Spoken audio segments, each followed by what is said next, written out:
So topic है flying tortoises. First 7 questions है list of heading. So paragraph A है forests of spiny cacti cover much of the uneven lava plains that separate the interior of this place island from the Pacific Ocean.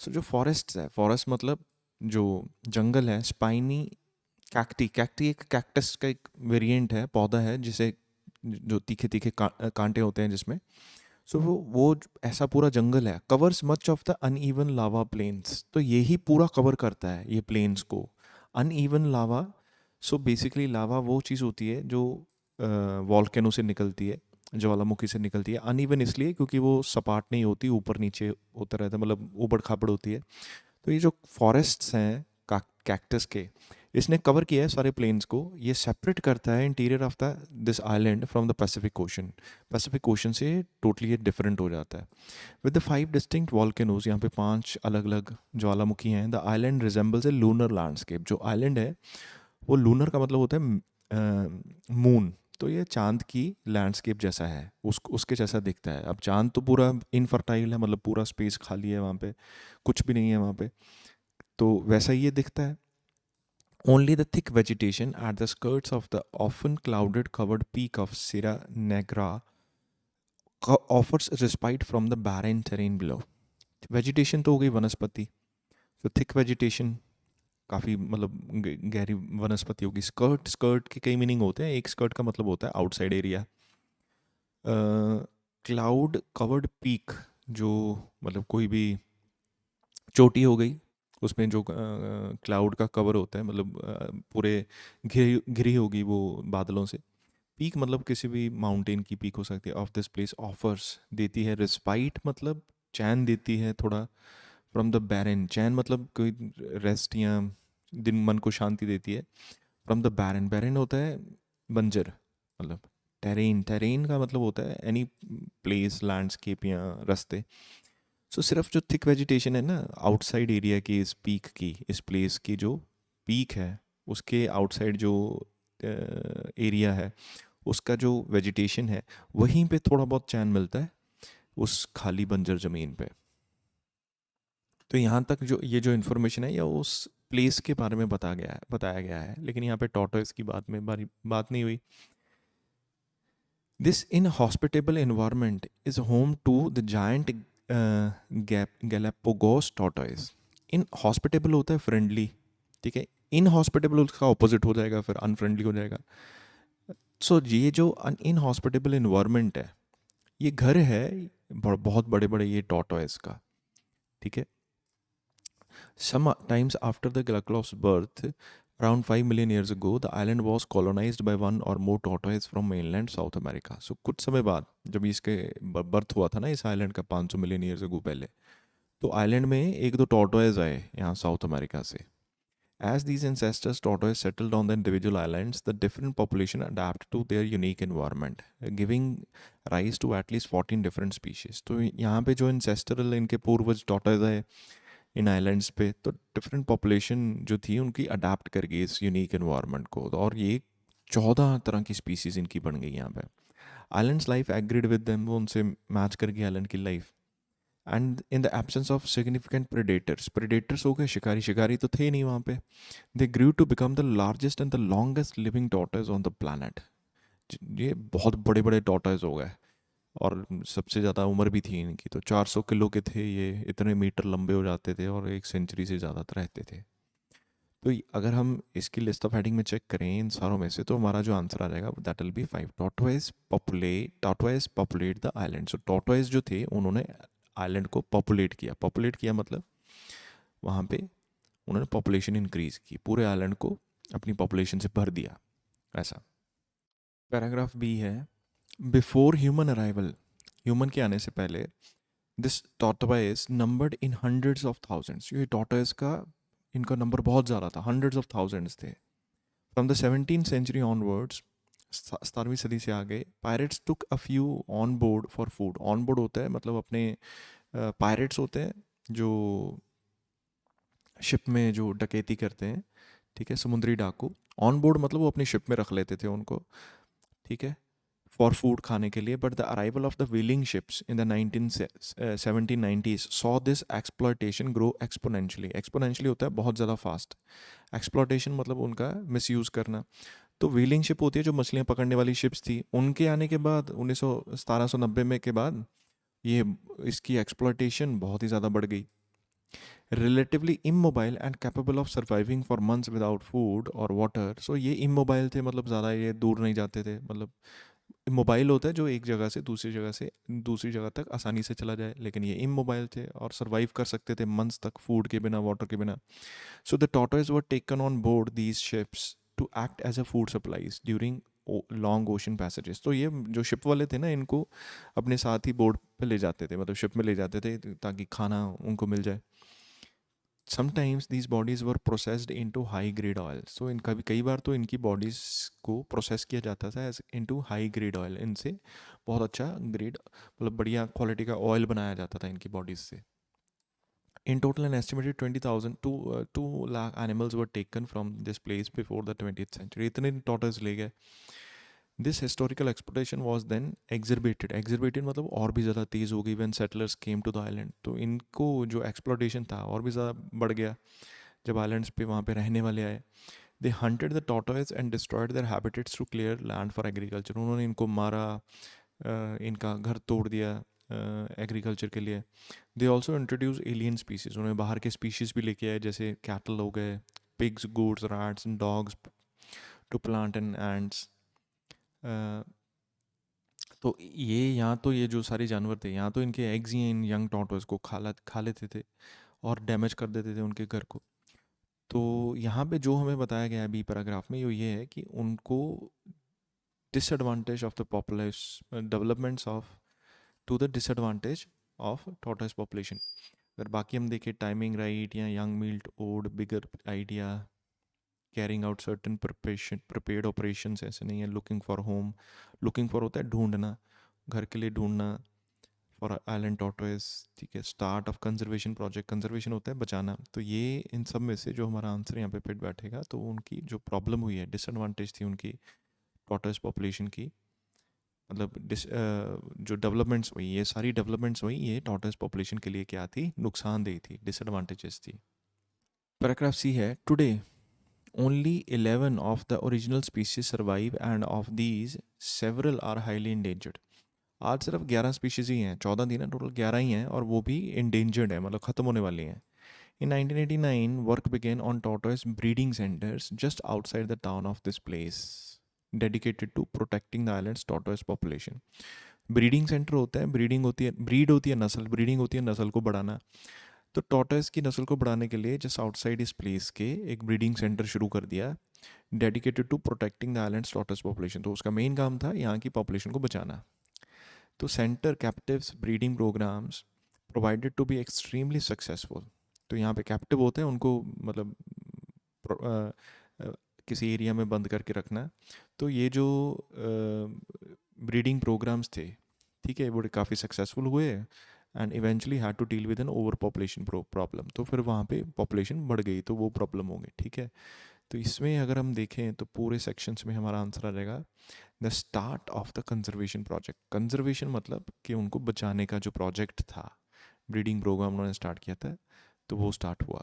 सो इसका इसलिए इसका answer आ जाएगा 8th। सो D paragraph है, the problem was also a pressing one. तो problem ये मतलब urgent भी थी। प्रेसिंग का मतलब होता है जो अर्जेंट हो, क्रिटिकल हो, इम्पॉर्टेंट हो। Captive breed tortoise cannot be reintroduced into the wild until they are at least 5 years old and weight at least n kilogram, at which point their size and weight and their hardened shells are sufficient to protect them from predators. तो ये जो tortoise थे ना यहाँ पे captive breed में, इनको ये इंट्रोड्यूस नहीं हो सकते थे वाइल्ड में, जंगल में, जब तक ये 5 साल के नहीं हो जाते, 4-5 किलो के नहीं हो जाते, उनका साइज़ और वेट मतलब ठीक नहीं होता, और शेल भी जो इनकी जो खोल है वो इतना भी सख्त नहीं हो जाता ताकि ये प्रेडेटर से बच पाए, ठीक है। तो इसके बाद ही इनको इंट्रोड्यूस करेंगे ताकि वो उनका शेल भी अच्छा हो जाए, 5 साल भी गुजर जाएँ, 4-5 किलो के हो जाएँ, क्योंकि इनको नहीं तो वाइल्ड में हम छोड़ नहीं सकते। But if people wait too long after that point, the tortoise eventually become too large to transport. लेकिन अगर इससे ज़्यादा थोड़ा वो वेट करें ना, तो वो इतने बड़े हो जाते थे कि उनको ट्रांसपोर्ट करना नामुमकिन हो जाता था, मतलब इतने बड़े हो गए तो ट्रांसपोर्ट ही नहीं कर पाएंगे।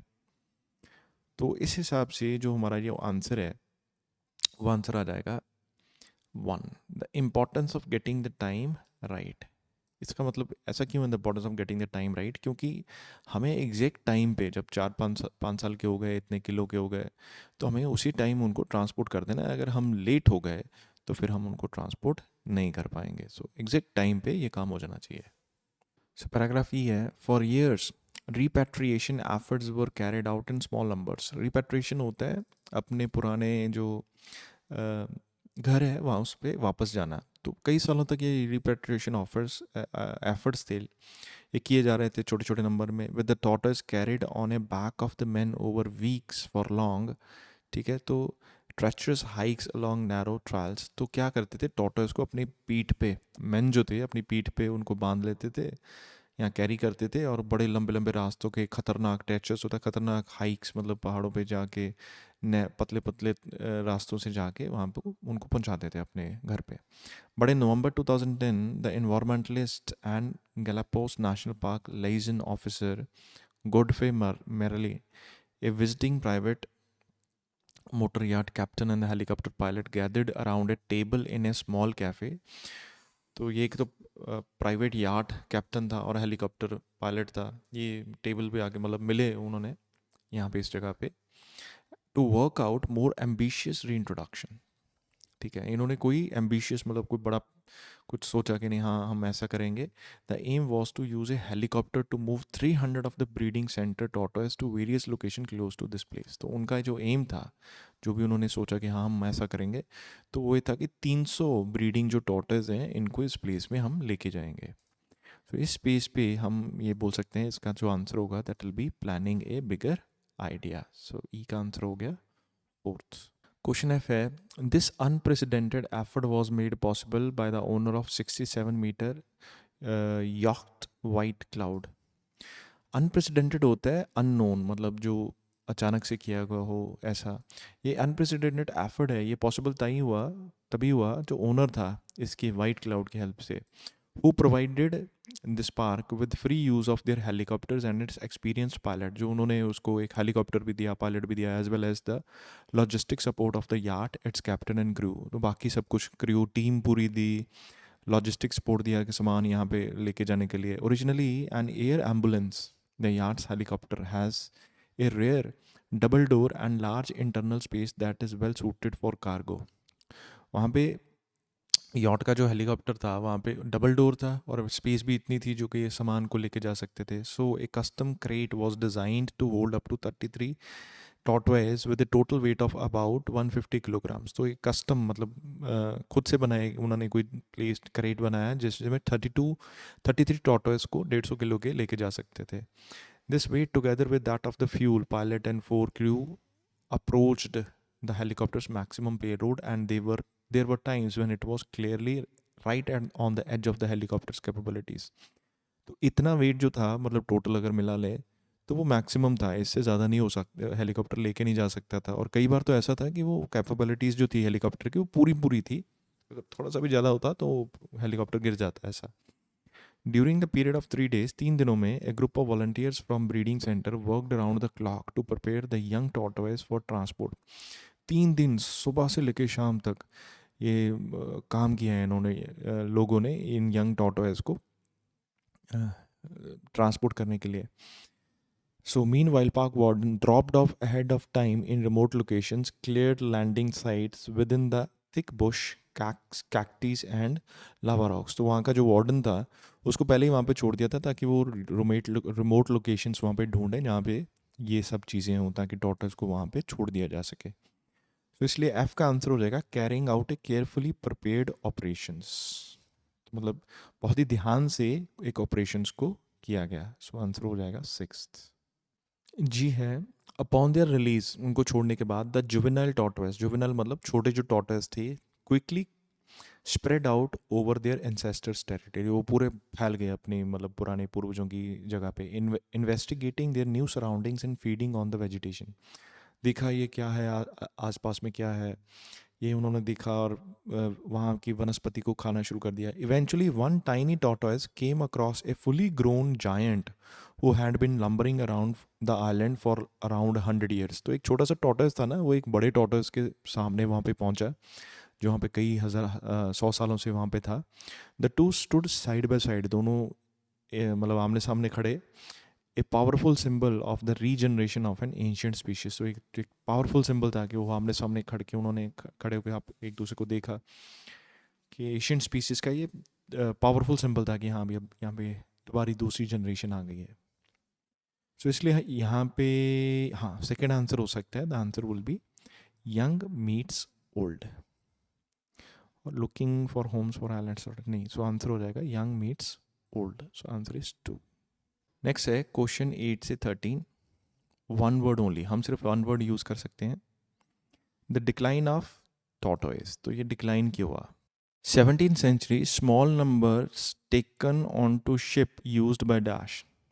तो 17th century में from the 17th century onwards pirates took a few on board for food. तो पायरेट्स थे वो उनको फूड के लिए अपने शिप में ले जाते थे.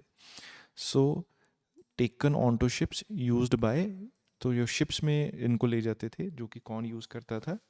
तो हमारा आंसर आ जाएगा pirates.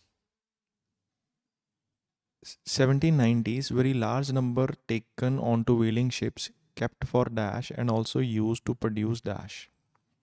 So but the arrival of the whaling ship in 1970 sorry 1790 saw this exploitation grow exponentially.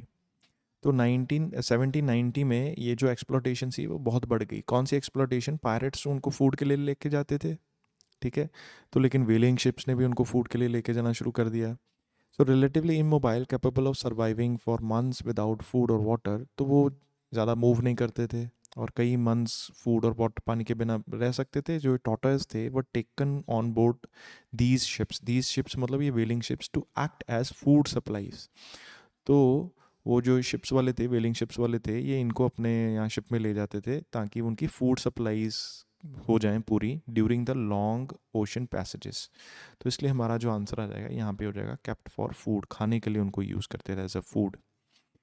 And also used to produce. Produce का मतलब होता है बनाना.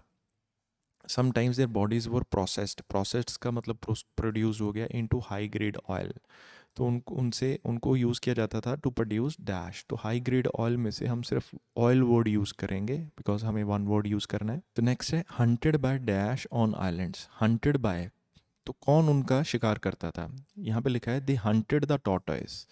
दे हंटेड द टॉर्टोइज, तो इसका मतलब दे कौन होगा? दे हमें ढूंढना पड़ेगा कौन है. This historical exploitation was then exacerbated when settlers came to the island. तो ये एग्जर्बेट होता है बहुत ज़्यादा बढ़ जाना. तो ये जो एक्सप्लॉयटेशन हो रही थी ना, उनको मार रहे थे, ये बहुत बढ़ गई जब सेटलर्स आए वहाँ पे आइलैंड पे. They hunted the tortoise. उन्होंने हंट किया tortoise and destroyed their habitat to clear land for agriculture. So यहाँ पे जो वर्ड है किन्होंने उनका हंट किया. सो आंसर आ जाएगा settlers. Habitat destruction. Habitat destruction का मतलब हुआ कि उनके घर को, जो नेचुरल घर था उनका फॉरेस्ट, उसको ख़त्म कर दिया for the reestablishment of agriculture. एक तो एग्रीकल्चर के लिए. सो डिस्ट्रॉयड देयर हैबिटेट, उनका हैबिटेट डिस्ट्रॉय कर दिया. एक तो to clear land for agriculture. So उसके बाद by various dash not native to the island they also introduce alien species. Alien species मतलब एलियन होता है बाहर के. तो बाहर के स्पीशीज को इंट्रोड्यूस किया, जैसे कैटल हो गया, पिग्स, गोट्स. इन्होंने they either preyed on their eggs and young tortoise और डैमेज देयर और डिस्ट्रॉयड देयर हैबिटेट. यहाँ तो वो उनको उनके बच्चे या यंग टॉर्टोइज को खा जाते थे या उनके डैमेज कर देते थे घर को. So by dash. So answer आ जाएगा species not native to the island मतलब एलियन.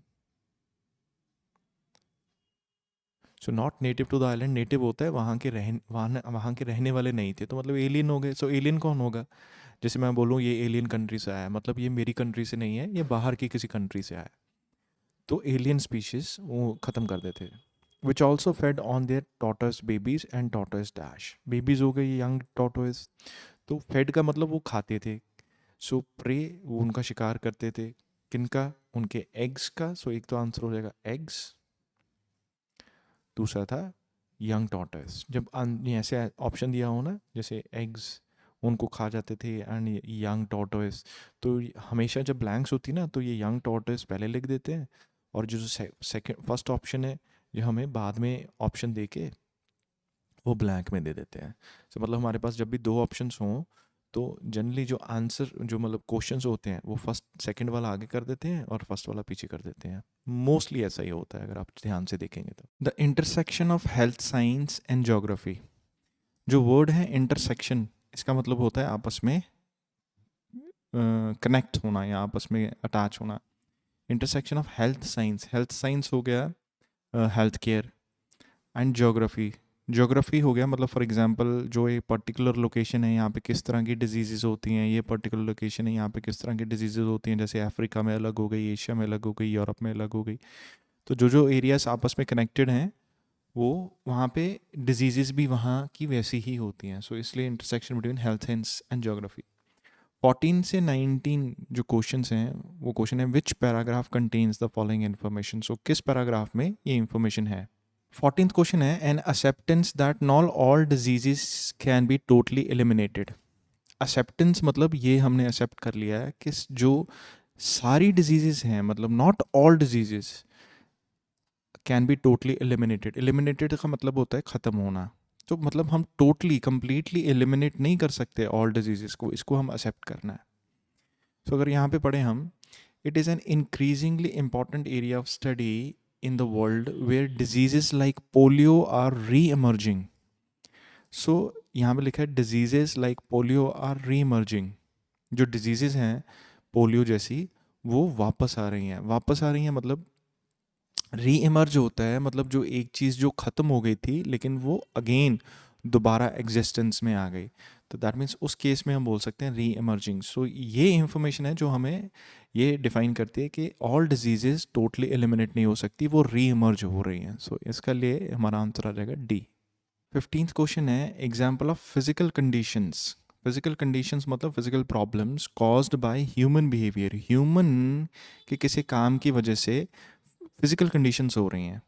अगर यहाँ पे हम देखें, इन मैनी लार्ज सिटीज़, बहुत सारी लार्ज सिटीज़ में the wind is not strong enough to clear the air of massive amount of smoke and pollution that cause asthma, lung disease and eye sight issues. तो ये हो गया asthma, lung problems and eye sight issues. ये हो गई क्या, ये हो गई फिजिकल कंडीशंस। स्मॉग होता है मतलब बेसिकली फॉग जो होता है, फॉग में अगर फॉग में ठीक है धुंध होती है जो उसमें डस्ट या स्मोक SMOK जो राख होती है या डस्ट होती है वो ऐड हो जाए तो क्या बन जाती है, स्मॉग। ठीक है, तो स्मॉग और जो पोल्यूशन है ठीक है उसकी वजह से एस्थमा, लंग प्रॉब्लम और आई साइट इश्यूज हो रही है, क्योंकि विंड वहाँ पे इतनी फास्ट होती नहीं है कि लार्ज सिटीज़ में वो ठीक कर दे सबको। And more in the people who live there, तो वहाँ को प्रॉब्लम आती है वहाँ पे लोगों को। Part of the problem is, of course, the massive number of cars being driven in addition to the factories that run on coal power. तो इसके मतलब बेसिकली ये जो प्रॉब्लम है, ये जो फिजिकल कंडीशंस हैं, लंग प्रॉब्लम है, अस्थमा, और ये किसकी वजह से है, जो बहुत सारी कार्स वहाँ चलाई जाती हैं उसकी वजह से पोल्यूशन होता है, स्मॉग होती है। और उसमें जो फैक्ट्रीज रन करती हैं कोल पावर पे, जो कोयले पे चलती हैं, तो उसकी वजह से ये ह्यूमन कंडीशंस हो रही हैं ह्यूमन बिहेवियर के लिए। ह्यूमन बिहेवियर क्या हो गया, कार्स और फैक्ट्रीज हो गई। ठीक है, ठीक है, और जो फिजिकल कंडीशन हो गई वो जो एस्थमा, लंग कैंसर और ये है। सो ये हमें जो इन्फॉर्मेशन मिली ये मिली हमें सी में। 16th क्वेश्चन है reference to classifying disease. Disease को क्या करना है, कैटेगराइज करना है on the basis of how far they extend geographically. वो जोग्राफिकली कितनी दूर होती हैं उनके बेस पे उनको क्लासीफाई करना। यहाँ पे अगर हम ई पैराग्राफ में पढ़ें, the geography of disease and ill health analyses the frequency with which certain diseases appear in different parts of the world. अगर हम जोग्राफी और डिजीज़ को देखें मतलब वो कितनी कहाँ किस एरिया में है, और उसकी बीमारी को देखें मतलब इल हेल्थ एनालिसिस को देखें जो बीमार हैं, the frequency with which certain disease appears in different parts of the world. ये हम मतलब कोई फ्रिक्वेंसी मतलब होता है कितनी बार कोई डिजीज़ होती है, अपेयर होती है different parts of the world, and overlay the data with the geography of the region. और हम उसको एनालाइज करें डाटा को with the geography of the region to see if there could be a correlation between the two. तो इससे हमें ये पता लगेगा कि क्या उसमें कोई कोरिलेशन है। कोरिलेशन का मतलब उसमें आपस कोई रिलेशन है आपस दोनों में, ठीक है। को एजुकेशन मतलब दो इकट्ठे, जैसे बॉयज़ और गर्ल्स इकट्ठे पढ़ते हैं, ऐसे कोरिलेशन मतलब दोनों का आपस में कोई रिलेशनशिप है। अब दो चीज़ें कौन सी हो गई, एक तो ज्योग्राफी हो गई, दूसरा क्या हो गया, डिजीज़। तो इनमें आपस में कोरिलेशन है। तो ये हमें कोई पर्टिकुलर डिजीज़ किस पार्ट ऑफ द वर्ल्ड में कितनी बार होती है, ठीक है, वो उस रीजन में, अगर हम वो डाटा को इकट्ठा करें, एनालाइज करें, तो हमें पता लगेगा कि उसमें आपस में कोई कोरिलेशन है।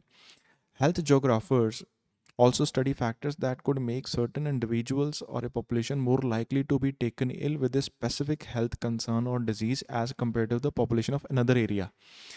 मतलब इसका मतलब ये है कि हेल्थ जोग्राफर्स हैं जो, मतलब हेल्थ जो जोग्राफी के बेस पे देखते हैं हेल्थ में कहाँ पे क्या दिक्कत हो सकती है, जैसे अफ्रीका में कौन सी बीमारियाँ होंगी, एशिया में कौन सी बीमारियाँ होंगी, ये वाले पर्सनस जो हैं। Also study factors that could make certain individuals or a population more likely to be taken ill with a specific health concern or disease। ये वो भी फैक्टर्स को पढ़ते हैं, जो हेल्थ जोग्राफर्स हैं ना, तो ये वो भी फैक्टर्स को पढ़ते हैं that could make certain individuals, जो कि कुछ खास इंडिविजुअल्स को और ए पॉपुलेशन को more likely to be taken ill with specific disease concern और disease as compared with the population of another area. मतलब फॉर एग्जांपल ये भी देखते हैं कि अच्छा अफ्रीका है जो, तो यूरोप है जैसे, तो ये भी देखते हैं कि कौन से, मतलब जो खास तरह की पॉपुलेशन है उनको ज़्यादातर कोई खास इलनेस हो सकती है, डिजीज़ हो सकती है एज़ कम्पेयर टू दूसरे एरिया के मुकाबले। तो ये हमें इंफॉर्मेशन मिलती है 16th की, reference to classifying disease on the basis of how far they extend geographically. So disease का जोग्राफी के साथ कनेक्शन उन्होंने डिफाइन किया है। मतलब ये वाली डिजीज़ क्लासीफाई कर दी, ये डिजीज़ इस एरिया में होंगी, तो वो उसका अगर कोरिलेशन देखें, अच्छा बाकी एरिया में और डिफरेंट डिजीज़ होगी, तो इसका आंसर आ जाएगा ई। 17th क्वेश्चन है reasons why the level of access to health care. So level of access to health care, access का मतलब हो गया पहुंच।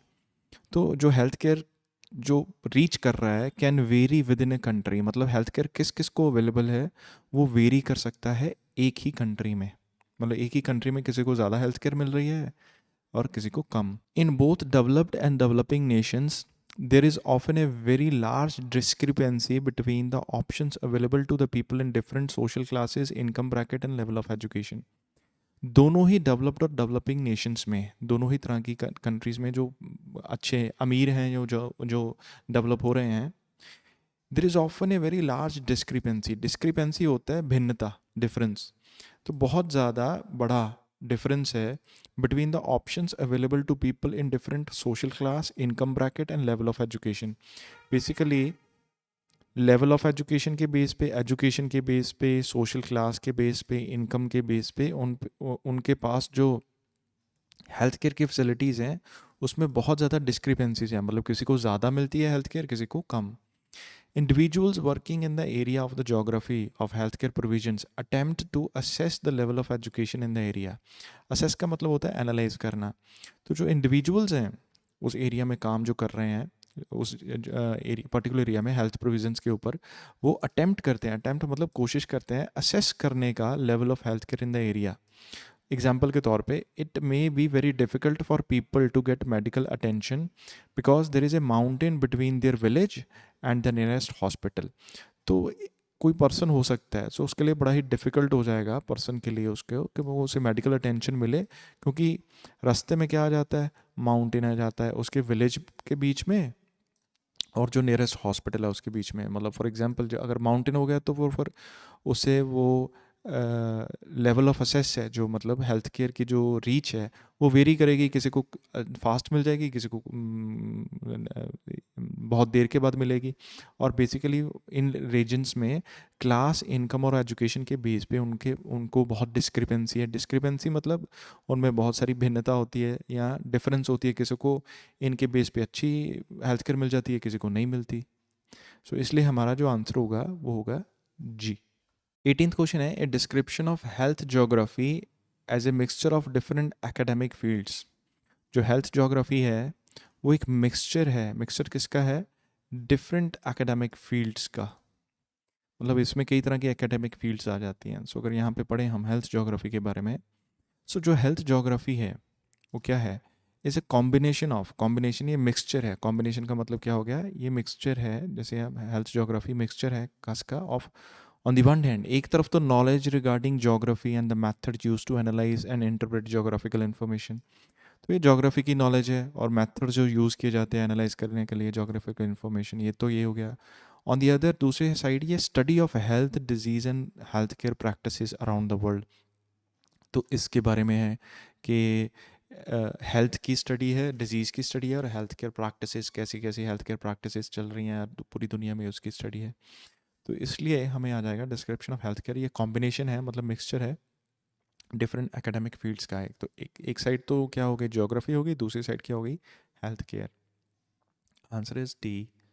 19th क्वेश्चन है, a description of the type of area, type of area मतलब एक तरह का ऐसा area where particular illness is rare, particular illness is rare मतलब खास तरह की कोई इलनेस है जो, रेयर का मतलब है कम है, मतलब ऐसे एरिया में कुछ खास तरह की इलनेस कम है। अगर बी पैराग्राफ में देखें, malaria is much less of a problem in high altitude deserts for instance, so high altitude deserts हो गए एरिया, ठीक है, टाइप ऑफ एरिया। तो मलेरिया हो गई पर्टिकुलर डिजीज़, मच लेस हो गया रेयर। तो जो मलेरिया है वो बहुत कम है, एक बड़ी प्रॉब्लम, मतलब ये बीमारी बहुत कम है कहाँ पे, इस रीजन में, high altitude area, high altitude होता है बहुत ऊंचा जगह जो होती है, तो वहाँ पे ये कम है। सो आंसर इसका आ जाएगा बी। नेक्स्ट जो क्वेश्चन है वो है कंप्लीट द सेंटेंस बिलो, और हम सिर्फ और सिर्फ वन वर्ड यूज़ कर सकते हैं ब्लैंक्स को फिल करने के लिए। फर्स्ट क्वेश्चन है, certain diseases have disappeared, disappeared का मतलब हो गया वो ख़त्म हो गई है, thanks to better dash and health care, तो दो चीज़ों की वजह से, एक तो बेटर डैश और दूसरा हेल्थ केयर की वजह से। अगर फर्स्ट लाइन पढ़ें हम, many health diseases that affect humans have been eradicated, so बहुत सारी जो डिजीजेज हैं वो एरेडिकेट हो चुकी हैं। एरेडिकेट का मतलब क्या होता है, ख़त्म हो गई हैं, सो डिसअपेयर हो गई हैं, डिजीजेज डिसअपेयर हो गई हैं due to improvement in vaccination, तो इम्प्रूवमेंट क्या हो गया, बेटर, तो थैंक्स टू बेटर, सो एक तो चीज़ क्या है, वैक्सीनेशन, ठीक है, तो हमारा आंसर आ जाएगा vaccination.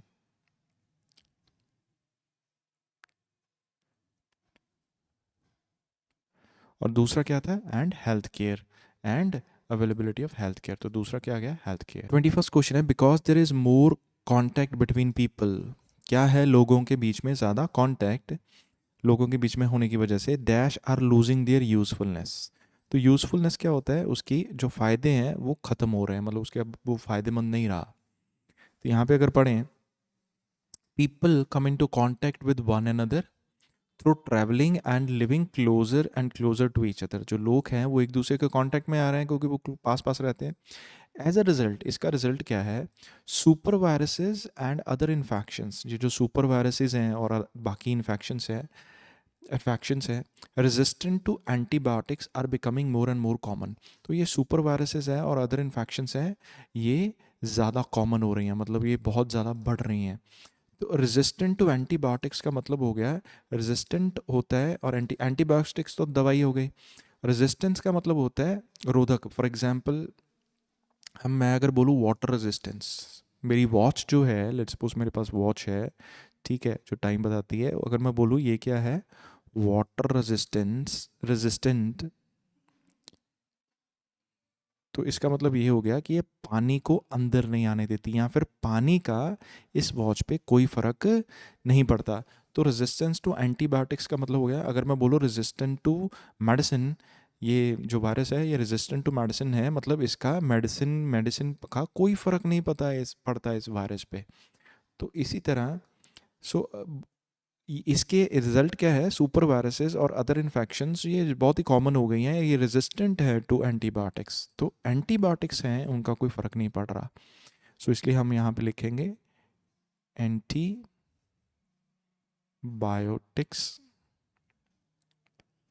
Are losing their usefulness.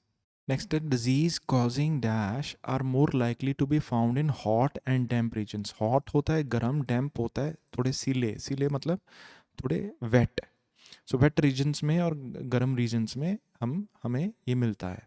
Perhaps one of the most obvious example of this idea is malaria prone areas. तो most obvious example क्या है? Malaria prone areas, वो वाले areas which are usually tropical regions that foster a warmer and damp environment. So ये tropical regions में होता है, ठीक है? जो फॉस्टर मतलब ज़्यादातर वो कहाँ पे पनपता है या encourage hot and damp environment की वजह से होता है. सो वार्म हो गया हॉट, डैम्प इन्वायरमेंट हो गया गीला, in which that the mosquito that can give people this disease can grow. जहाँ पे जो मॉस्किटो है ना वो ग्रो करता है, mosquito which can give people this disease. So disease causing mosquito are more likely to be found in hot temperatures. So answer यहाँ पे आ जाएगा. So one cause of pollution is dash that burn a particular fuel. तो एक cause तो pollution का ये है जो बर्न करता है फ्यूल. यहाँ पे बताया था कि स्मॉग या पोल्यूशन होता है, ठीक है. पोल्यूशन किस वजह से होता था? एक तो part of the problem is of course massive number of cars, और दूसरा क्या था? Factories that run on coal power. Coal power मतलब पर्टिकुलर फ्यूल. कोल पावर तो कोल तो फ्यूल ही हो गया ना जिसको जलाते हैं.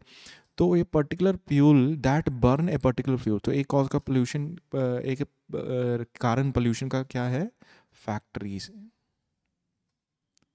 24th क्वेश्चन है, the growth of cities. Cities की जो ग्रोथ है often has an impact on. तो उसका इम्पैक्ट किस पे होता है? नियर बाय डैश, आसपास के डैश पे. So rapid industrialisation of some countries, ठीक है. इंडस्ट्रियलाइजेशन मतलब ग्रोथ हो रही है कुछ कंट्रीज़ की, सो ग्रोथ ऑफ सिटीज़ होगी. In recent years has also led to the cutting down of forests to allow the expansion of big cities. तो बिग सिटीज़ की एक्सपेंशन के लिए, इससे भी हमें पता लगेगा ग्रोथ ऑफ सिटीज़ के लिए वो क्या कर रहे हैं? कटिंग डाउन ऑफ फॉरेस्ट, वो फॉरेस्ट को काट रहे हैं. तो इसका मतलब ग्रोथ ऑफ सिटीज़ का इम्पैक्ट क्या पड़ेगा? आसपास के फॉरेस्ट्स पे. नेक्स्ट है, dash is one disease that is growing after having been eradicated. तो वो जो ग्रो कर रही है, एक डिजीज़ जो है ग्रो कर रही है, लेकिन वो कब ग्रो कर रही है? After having been eradicated. Eradicated का मतलब हुआ ख़त्म, ख़त्म होने के बाद वो ग्रो कर रही है, ऐसा. तो यहाँ पे हमें एक डिजीज़ थी, हमें इंफॉर्मेशन मिली थी, where disease like polio are re emerging. Re emerging का मतलब वो क्या होता है? कि वो पहले एरेडिकेट हो गई थी, अब वो दोबारा आ गई हैं, ग्रो कर रही हैं. One disease that is growing after having being eradicate, ख़त्म होने के बाद आ गई. सो री एमर्जिंग का मतलब ही होता है ख़त्म होने के बाद वापस आना. So polio, PO. जो 26 क्वेश्चन है last, a physical barrier such as dash can prevent people from reaching a hospital. तो एक फिजिकल बैरियर हो गया. बैरियर क्या होता है? रुकावट. कोई ऐसी फिजिकल रुकावट सच एज डैश, यहाँ पे एग्जांपल देंगे क्या है? Can prevent. प्रिवेंट का मतलब रोकती है लोगों को अस्पताल तक पहुँचने के लिए. तो यहाँ पे हमने देखा था, it may be very difficult for people to get medical attention because there is a mountain between their village and the nearest hospital. So उनके village और nearest hospital के बीच में क्या है? mountain. So इसलिए हम physical barriers such as mountain can prevent people from reaching a hospital. Next topic है music and the emotions. Music और emotions. तो फर्स्ट 27 से लेके 23 क्वेश्चन है ब्लैंक्स, समरी कंप्लीशन है ये, और नो मोर देन 2 वर्ड्स. सो हम 2 वर्ड से ज़्यादा नहीं लिख सकते. 1 वर्ड लिख सकते हैं, 2 वर्ड लिख सकते हैं, उससे ज़्यादा नहीं.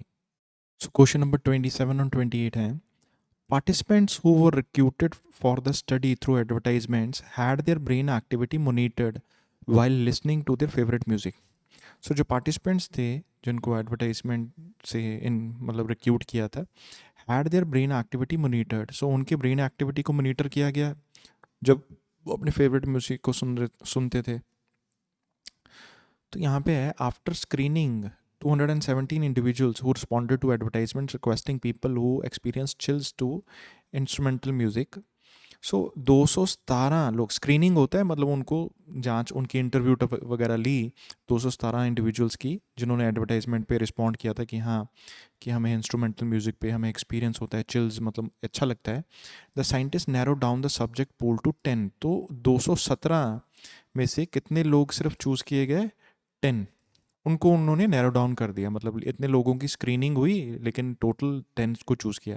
दे then asked the subjects to bring their playlist of favourite songs. वो अपने फेवरेट सॉन्ग्स लेके आओ, उन्होंने बोला. ठीक है, जिसमें हर तरह का जॉनरा था, रिप्रेजेंट था, टेक्नो से के tango, and played them the music while their brain activities was monitor. तो प्ले किया उन्होंने म्यूजिक और ब्रेन एक्टिविटी को मॉनिटर किया। Because the scientist were combining methodology PET and fMRI, they were able to obtain an impressive exact and detailed portraits of music in the brain। तो क्योंकि वो ये कॉम्बिनेशन इकट्ठा कर रहे थे, पीटी और एफ एम आर आई की कॉम्बिनेशन को यूज़ कर रहे थे, कंबाइन कर रहे थे, उन्होंने डिटेल्ड पोर्ट्रेट म्यूज़िक का ब्रेन के ऊपर क्या फ़र्क पड़ता है उसका, उसको एनालाइज किया, ऑब्टेन किया।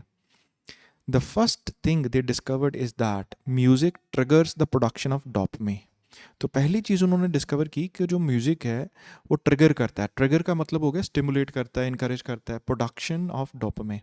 सो इट वाज नोटिस दैट, तो उन्होंने फर्स्ट चीज़ जो डिस्कवर की है, it was notice that the music stimulated, stimulated का मतलब मैंने अगेन बताया ट्रिगर हो गया the brain neurons to release, release का मतलब हो गया प्रोडक्शन, ठीक है, एक तरह production a substance called dash. तो यहाँ पे वो किस चीज़ की प्रोडक्शन होती थी, स्टिमुलेट करता था, answer is dopamine.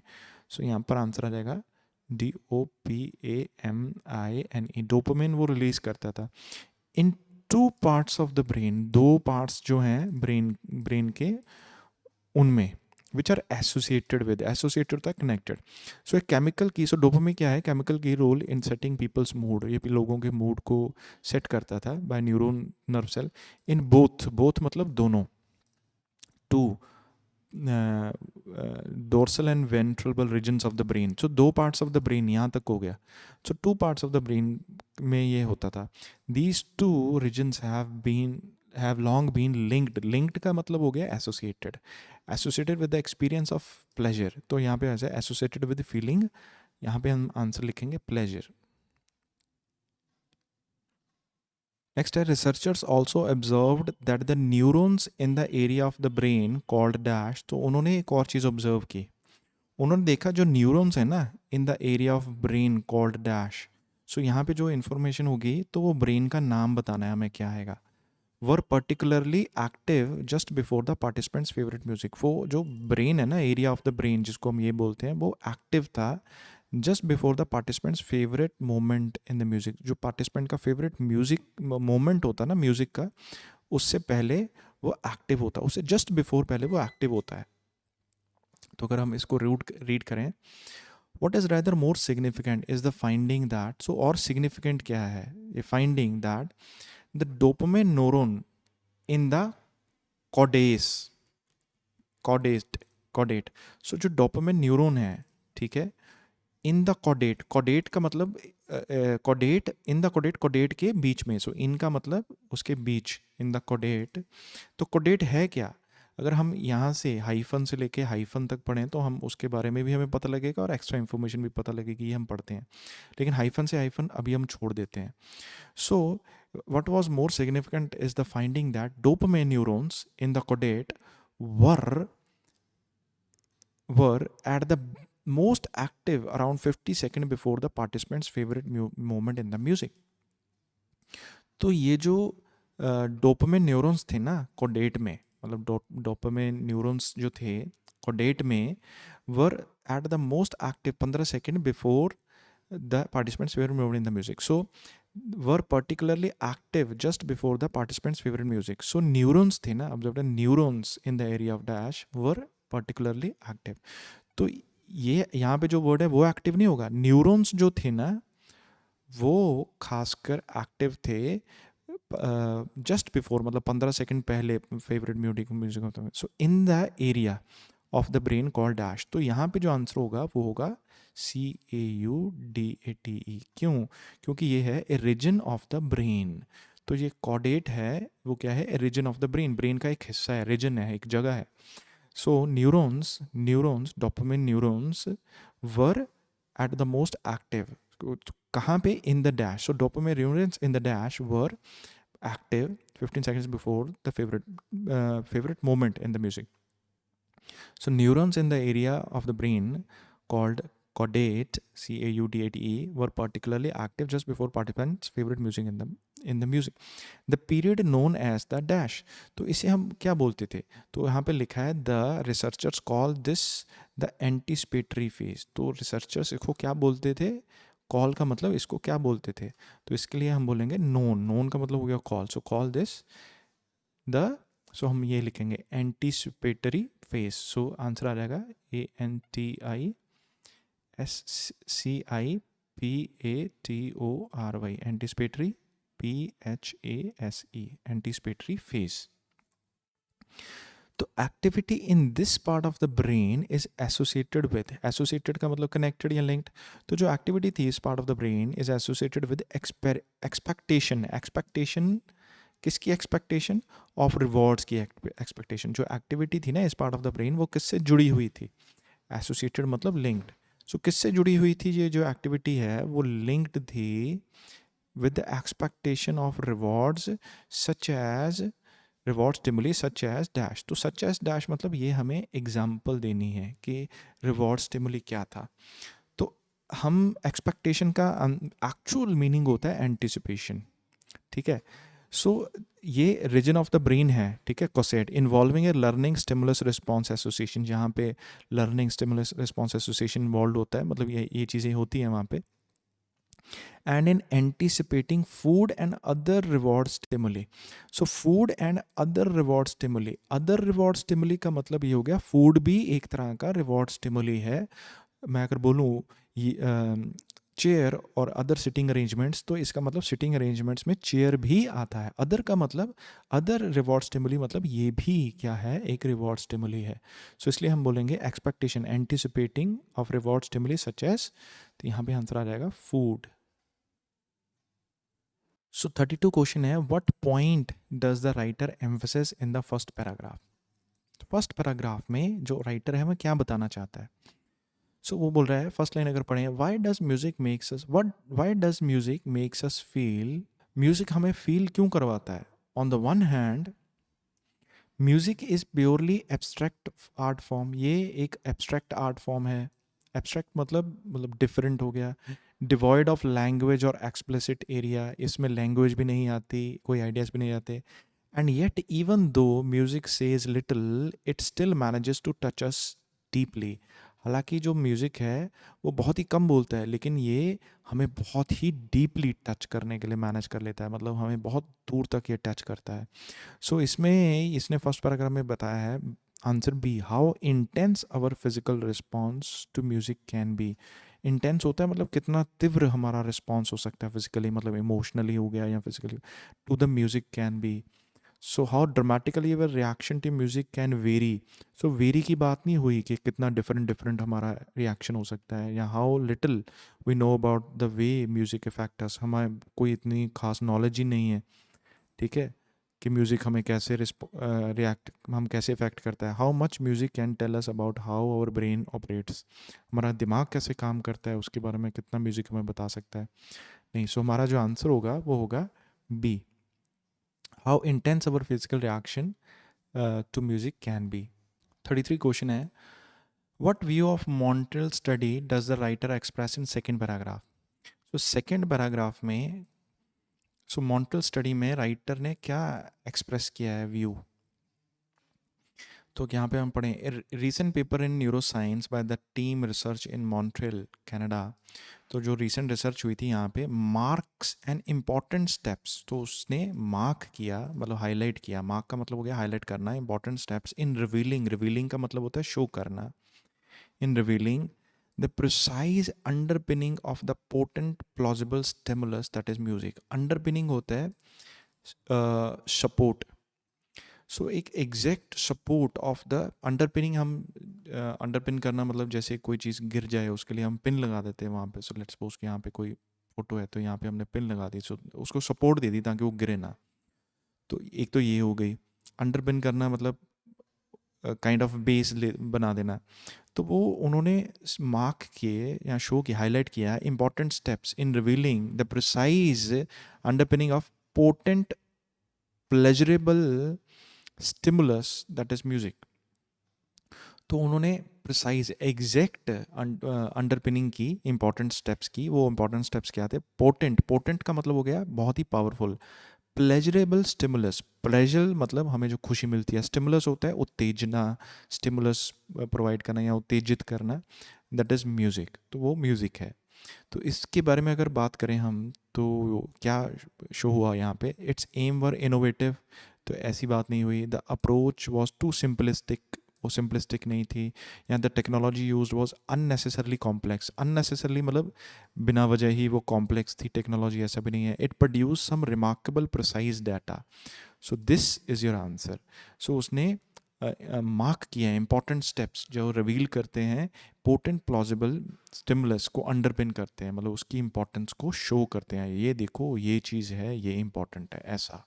Next question है, what does the writer find interesting, so writer को कौन सी चीज़ इंटरेस्टिंग लगी about the results of the Montreal study, तो उसमें उसे क्या चीज़ इंटरेस्टिंग लगी। What is rather more significant, significant का मतलब क्या हो गया, important, interesting is the finding, ये फाइंडिंग थी, that the dopamine neurons in the cadet, hyphen से हाइफन छोड़ दो, were at the most active around 15 seconds before the participants favourite moment in the music. जो सिग्निफिकेंट था उस finding में वो ये था कि जो न्यूरॉन्स थे, डोपामिन न्यूरॉन्स थे कोडेट में, वो मोस्ट एक्टिव थे 15 सेकंड पहले पार्टिसिपेंट्स के favourite moment in the music में।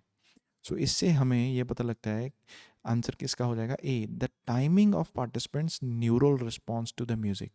तो ये उसे इंटरेस्टिंग लगा कि अच्छा जो न्यूरल रिस्पॉन्स है उसकी टाइमिंग, पार्टिसिपेंट्स के timing of the participants neural response, participant की जो दिमाग का रिस्पॉन्स था म्यूज़िक के बेस पे वो कैसा था, 15 सेकंड पहले ही वो एक्टिवेट हो जाता था कि हाँ भाई वो अभी मेरा फेवरेट म्यूज़िक आने वाला है। सो इसलिए जो हमारा आंसर होगा वो होगा A. So the impact of musical on participants emotional state, ये नहीं होगा कि उसका इम्पैक्ट क्या था ना, वो बोल रहा था कि 15 सेकंड पहले वो एक्टिव हो जाता था उसका state. The section of participants brain which was activated by the music, कौन सा हिस्सा एक्टिविटी, ये तो नहीं बताया कौन सा हिस्सा एक्टिवेट होता था। What type, the type of music which had the strongest effect on participants brain, so type of music के बारे में बताया है कि जिसका स्ट्रॉन्गेस्ट इफेक्ट होता है, नहीं नहीं ऐसा नहीं है। सो वो टाइमिंग के बारे में बात हो रही है, आंसर आएगा ए। 35 क्वेश्चन है, why does the writer refers to Meyer's work on music and emotion, so writer है जो मेयर्स के काम को रेफर क्यों करता है म्यूजिक एंड इमोशन में। यहाँ से अगर हम पढ़ें, if we know what's going to happen next, then we don't get excited. अगर हमें ये पता हो ना कि आगे क्या होगा तो हम एक्साइटेड नहीं होते। This is why composers often introduce a key note in the beginning of a song, spend most of the rest of the piece in the studious avoidance of the pattern, and then finally repeat it only at the end। तो क्या होता है, कोई भी composer होता है ना, वो स्टार्टिंग में कोई की नोट को इंट्रोड्यूस कर देता है बिगनिंग में, उसके बाद वो उसे रिपीट कब करता है, एट द एंड, और इन बिटवीन जो है वो ज़्यादातर उसको अवॉइड करता है उस पैटर्न को। The longer we are denied the pattern we expect, the greater the emotional release when the pattern returns safe and sound। तो जितनी देर तक वो पैटर्न, जैसे म्यूजिक में स्टार्टिंग में उसने जो पैटर्न बनाया, चलाया, प्ले किया, एंड तक वो प्ले ही नहीं करता, वो हमें डिनाई करता रहता है कि वो पैटर्न नहीं आया, अभी नहीं आया, अभी नहीं आया, हम एक्सपेक्ट करते रहते हैं अब आएगा, अब आएगा, अब आएगा, आता ही नहीं है। तो क्योंकि वो आता नहीं है तो वो इमोशनल रिलीज होता है ना, वो बहुत ज़्यादा बढ़ जाता है उससे। तो जैसे ही वो फिर बहुत इमोशंस बड़े बढ़ जाते हैं उससे, तो जैसे ही वो पैटर्न रिटर्न होता है एंड में, तो हमें जो हमारा इमोशनल रिलीज होता है वो ज़्यादा होता है।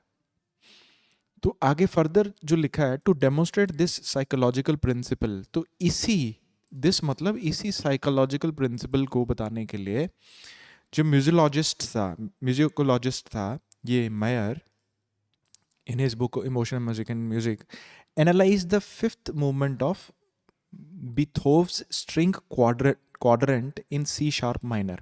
क्वाड्रेंट होता है जहाँ जिसमें 4 ग्रुप के लोग हैं, जो मतलब एक ग्रुप में 4 पर्सन है, वो कुछ प्ले कर रहे हैं, कुछ सॉन्ग वगैरह।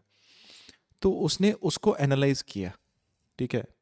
Mayer wanted to show how music is defined by its flirtation with our expectations of order। Not submission to, submission होता है मतलब हार मान जाना। तो वो चाहता था शो करना है कि म्यूज़िक कैसे ना फ्लर्ट करता है हमारे एक्सपेक्टेशंस ऑफ ऑर्डर के साथ। ऑर्डर होता है मतलब एक के बाद एक के बाद एक सीक्वेंस हम एक्सपेक्ट करते हैं ना, इसके बाद ये आएगा, इसके बाद ये आएगा, वो आता ही नहीं है बीच में। तो वो बोल रहा है कि ये ना म्यूज़िक जो है ये फ्लर्टेशन करता है हमारी एक्सपेक्टेशन ऑफ ऑर्डर के साथ। ये हारता नहीं है, मतलब ये जो हम एक्सपेक्ट करते हैं उसी हिसाब से वो नहीं आता, ये पैटर्न नहीं अलग हो जाता है। Meyer dissected 50 measures bars of the masterpiece. तो उसने कुछ 50 मेजर्स लिए किसी मास्टरपीस के, मे बी किसी म्यूजिक के, शोइंग हाउ बेथहोव, ये कोई पर्सन है, म्यूजिशियन होगा, begins with the clear statement of a rhythmic and harmonic patterns. वो एक क्लियर स्टेटमेंट से स्टार्ट होता है। तो क्या होता है, स्टार्ट होता है वो एक क्लियर स्टेटमेंट से स्टार्ट हो गया, and then in the ingenious tonal dance carefully holds off repeating it. तो फिर वो जो पैटर्न है वो रोक लेता है, उसको रिपीट ही नहीं करता। What Beethoven does instead suggest variation of the pattern, वो सजेस्ट करता है कि इसमें वेरिएशन देते रहो। I want to preserve an element of uncertainty in his music, making our brains beg for the one chord he refuses to give us. तो वो एक जो स्टार्टिंग में उसने म्यूजिक प्ले किया वो दोबारा देता नहीं है, तो हमारा जो माइंड है वो बैक करता रहता है, मतलब हम सोचते रहते हैं अब आएगा अब आएगा अब आएगा अब आएगा, नहीं, वो वेरिएशंस ऑफ पैटर्न्स बोल देते रहते हैं।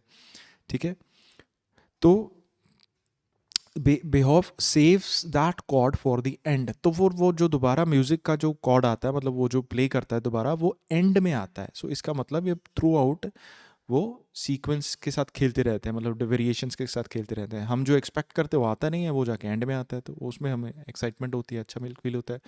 तो जो ये पर्सन है मेयर, इसने जो ऊपर सारी इन्फॉर्मेशन दी ना उसको फर्दर एक्सप्लेन किया है।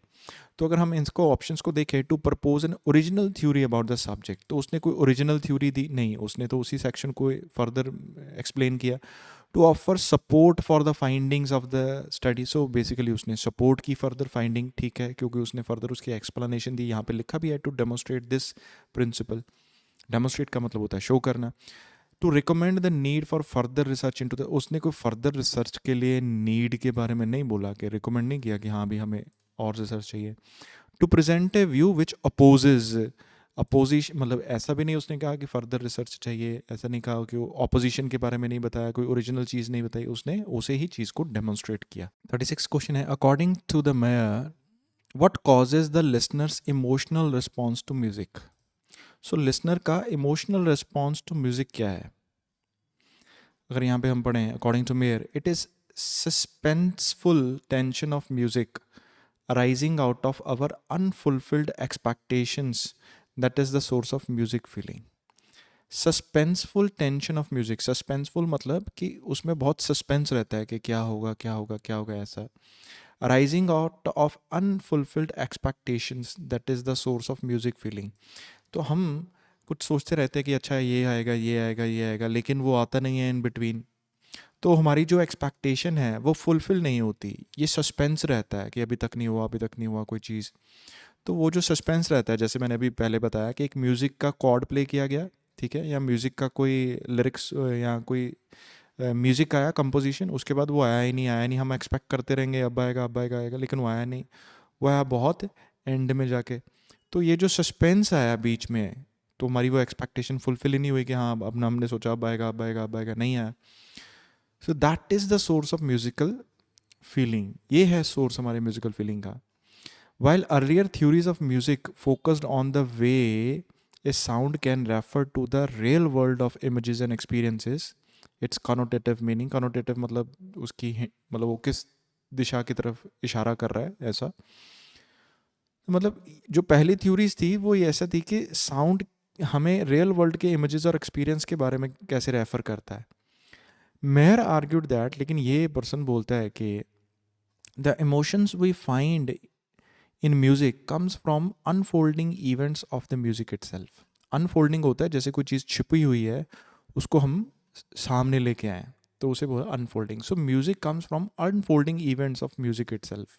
तो म्यूजिक के जो इवेंट्स हैं ना उसको सामने लेके आने को ही वो फीलिंग के बारे में बता रहा है. This embodied meaning arises from the patterns of symphony invokes and then ignores. ये मीनिंग मतलब ये जो एम्बॉडेड होता है बीच में जड़ा हुआ मीनिंग अराइजेज फ्रॉम द, ये कहाँ कहाँ से इसका मीनिंग आता है. ये पैटर्न्स ऑफ सिम्फनी, सिम्फनी मतलब म्यूजिक हो गया. ये पैटर्न्स ऑफ जो म्यूजिक हैं जो इन्वोक करते हैं और देन इग्नोर करते हैं हमारी मतलब काइंड ऑफ फीलिंग को. It is this uncertainty that triggers the surge of dopamine in the caudate as we struggle to find out what will happen next. ये अनसर्टेनिटी है जो हमारे बेसिकली दिमाग के जो पोर्शन है उसमें डोपामाइन इंक्रीज करती है. तो फिर हम स्ट्रगल करते हैं आगे क्या होगा, आगे क्या होगा. When we can predict some of the notes but we can't predict them all. हम कुछ तो प्रिडिक्ट कर लेंगे, सारा तो नहीं कर पाएंगे. That is what keeps us listening. इसी वजह से हम सुनते रहते हैं, waiting expectantly on our rewards for the pattern to be completed. हम वेट करते रहते हैं अब कंप्लीट होगा, अब कंप्लीट होगा. तो इसके बगैर इसके बेसिस पे हम अगर बोलें द वे, सो इसने किसको मतलब what causes listeners emotional response to music, क्यों वो ऐसा होता है. So the way music invokes memories in the listener. तो वो लिसनर में मेमोरीज कैसे इन्वोक करता है, कोई पर्टिकुलर मेमोरीज के वो उसमें मेमोरीज इन्वोक करता है ऐसा तो नहीं है. The association of certain musical chords with feeling. Association होता है लिंक करना, वो कॉर्ड को फीलिंग्स के साथ लिंक करता है, ऐसा नहीं है. The listeners sympathy with composers intention. Composer की इंटेंशन के साथ लिसनर की सिंपथी होती है. हाँ ठीक है जो आप कर रहे हैं अच्छा अच्छा, ऐसा भी नहीं है इसलिए सुनता रहता है, नहीं. The internal structure of the musical composition. So ये आंसर हो सकता है क्योंकि म्यूजिकल कंपोजिशन होता है रचना. वो म्यूजिक बनाया कैसे है उसके इंटरनल स्ट्रक्चर की वजह से हम उसको सुनते रहते हैं या लिसनर को सुनता रहता है. सो ये this will fit the most. So answer D, क्योंकि वो जो उसका स्ट्रक्चर ही ऐसा होता है कि वो हमारी एक्सपेक्टेशंस को पूरा नहीं करता है और फिर हम उसको ढूंढते रहते हैं, वो हमें एंड में फुलफिल होता है तो हम सुनते रहते हैं कब आएगा कब आएगा कब आएगा. नेक्स्ट 37 से 40 क्वेश्चन है. Complete each sentence with correct ending A to F below. So हमें ये जो सेंटेंसेस हैं 37 से लेकर 40 तक इनको कंप्लीट करना है. The Montreal researchers discovered that. So Montreal researchers ने क्या डिस्कवर किया, तो ये हम अगर पढ़ें what is rather more significant in the finding is the finding that the dopamine neurons in the caudate were at the most active around 15 seconds before the participant's favorite moment in the music.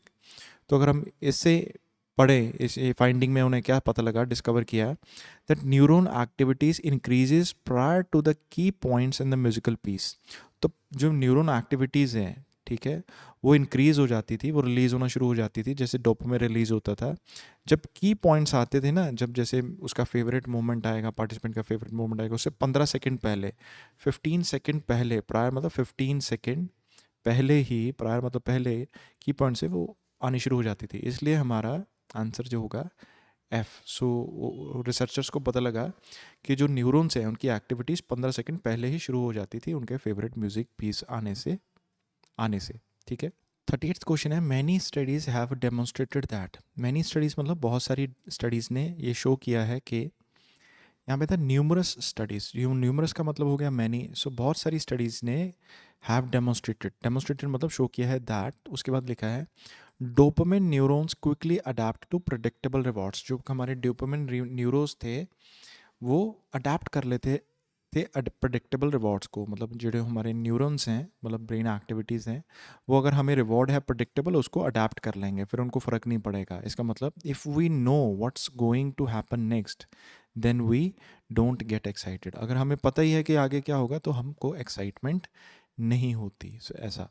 सो इसके base पे many studies have demonstrated that neuron activity decreases if outcome becomes predictable. तो हमें excitement नहीं होती, हमारी neural activity है, दिमागी activity है, वो डिक्रीज हो जाती है if outcome becomes predictable. So we don't get excited if we already know what is going to happen या what is about to happen. 39th question है. Meyer's analysis of Beethoven's music show that. So Meyer जो को analysation था mayor का उसके music का, बेथोव की music का शो करता है कि, तो इसमें मायर जो है उसके बेथोव की म्यूज़िक को एनालाइज कर रहा है. सो वो शो करता है showing how Beethoven begins with the clear statement of a rhythmic and harmonic pattern. कैसे वो एक clear statement से start करता है rhythmic and harmonic pattern, and then in an ingenious tonal dance carefully holds of repeating it.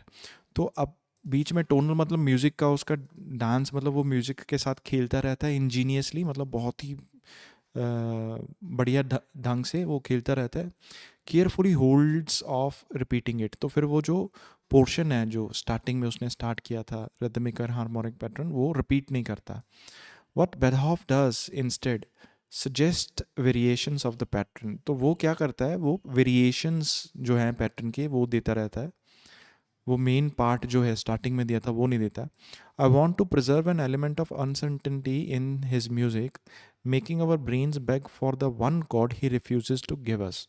तो वो preserve करता है अनसर्टनिटी इन हिज म्यूजिक, मतलब जो म्यूजिक है वो पैटर्न सेम नहीं होता, जिससे जो ब्रेन है हमारा वो उसी कॉर्ड को दोबारा मांगता है, लेकिन वो रिफ्यूज़ कर देता है कि हमें वो नहीं मिलेगी.